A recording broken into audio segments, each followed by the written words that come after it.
Bonjour à vous et bienvenue dans l'Instant été. Aujourd'hui nous sommes à La Roche-Bernard. Alors il y a la nature, l'eau et puis il y a également les vedettes jaunes. L'entreprise, comme toute entreprise du coin, a souffert de la crise sanitaire et maintenant de la crise économique. Il y a les bateaux électriques qui sont juste ici. Il y a également le petit train, les fameuses vedettes jaunes sur lesquelles on vous retrouve tout à l'heure. Et Kevin, lui, il gère justement les bateaux électriques. Bonjour Kevin. Bonjour. C'est un peu le pédalo des feignants, non? Un petit peu, oui, vu que c'est électrique, les gens ont pas d'efforts à faire, c'est sûr. Et alors pendant justement cet été un peu particulier, on voit que ça fonctionne quand même malgré tout, qu'il y a un peu de monde. Ça fonctionne quand même, après les gens sont tout seuls sur leur bateau, donc forcément ils sont moins craintifs là-dessus. Plus adapté quoi. Ouais, c'est ça, plus adapté qu'une cohue générale sur un bateau ou sur autre chose. Ok, on va continuer de parler justement de l'entreprise des vedettes jaunes. Ce sera juste après les reportages de vos rédactions de TBO, TB Sud, de Télégramme. Puis nous on va essayer de refaire un petit tour.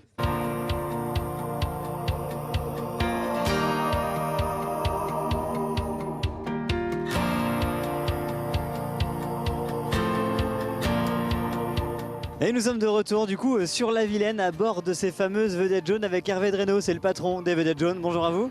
Bonjour.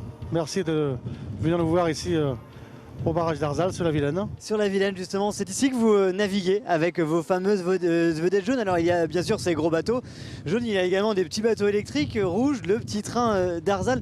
Autant de moyens différents finalement de découvrir Arzal, La Roche-Bernard, la Vilaine.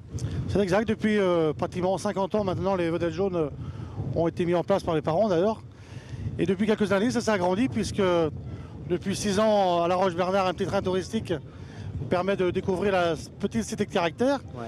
Et également les petits bateaux électriques, on verra tout à l'heure je pense, le long de la Vilaine, qui permettent également de découvrir ce magnifique paysage. Alors pas mal de bateaux, pas mal d'équipements, une entreprise qui fonctionne bien généralement, plutôt en saison. Sauf que maintenant la crise est passée par là, j'imagine que pour vous aussi ça n'a pas été simple. Alors c'est même très compliqué dans la gestion du personnel, de la clientèle également, puisqu'il faut savoir, normalement nous on travaille beaucoup d'avril à fin octobre. Ouais. Et c'est vrai que cette année, fin juin, on était à un peu plus de 90% de chiffre d'affaires de perdu. Ça va beaucoup mieux depuis 15 jours, depuis 3 semaines. Mais on sent quand même que le Covid est toujours présent et malheureusement de plus en plus, puisqu'on en parle depuis quelques jours. Ouais, l'actualité fait que voilà, les situations deviennent encore plus compliquées.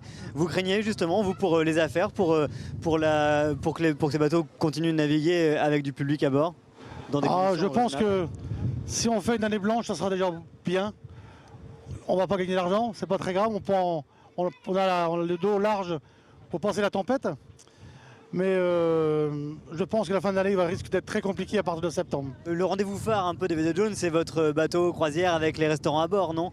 Oui, c'est vrai, depuis 30 ans, notre bateau-restaurant, donc le Han de Bretagne, permet de dîner, déjeuner, avec en plus une restauration faite à bord, Ouais. ce qui est un petit peu notre savoir-faire. Et c'est vrai que ça plaît beaucoup aux gens, beaucoup. Ils aiment découvrir ce paysage dans ce magnifique bateau que vous avez pu découvrir tout à l'heure. Mais qui pour l'instant est taqué du coup forcément.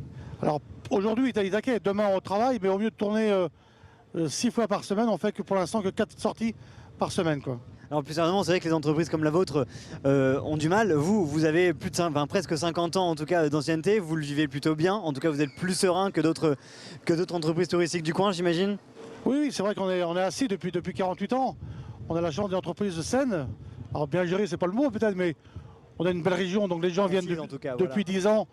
On a de plus en plus de touristes qui viennent nous voir avec ce magnifique temps depuis 4-5 ans en plus, donc qui nous aide à passer l'hiver plus facilement.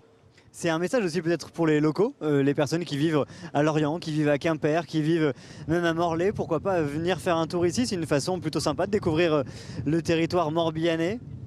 C'est vrai que je suis jaloux. Je suis jaloux un petit peu de Carnac, du golfe du Morbihan, qui sont magnifiques. Ouais. Mais sachez que la Roche-Bernard, on va arriver tout à l'heure, c'est vraiment, je vous dis, c'est un joyau. Ils vous volent la vedette un peu? Oui, mais c'est normal, je comprends. Mais venez nous voir ici, à la région de la Roche-Bernard. Vous serez bien accueillis, j'espère, et vous mangerez bien. Il y a très bons restaurants à la Roche-Bernard, des petites crêperies, des petits bateaux écolos, des petits trains. Venez nous voir, vous serez tous contents. Eh ben, merci beaucoup Hervé Dreno, on vous souhaite bon courage du coup pour la suite de cet été. Puis nous on va continuer de profiter de cette balade justement sur la Vilaine. On vous souhaite également un bel été, c'est la fin de cet instant été. Merci de nous avoir suivis, à très vite, salut.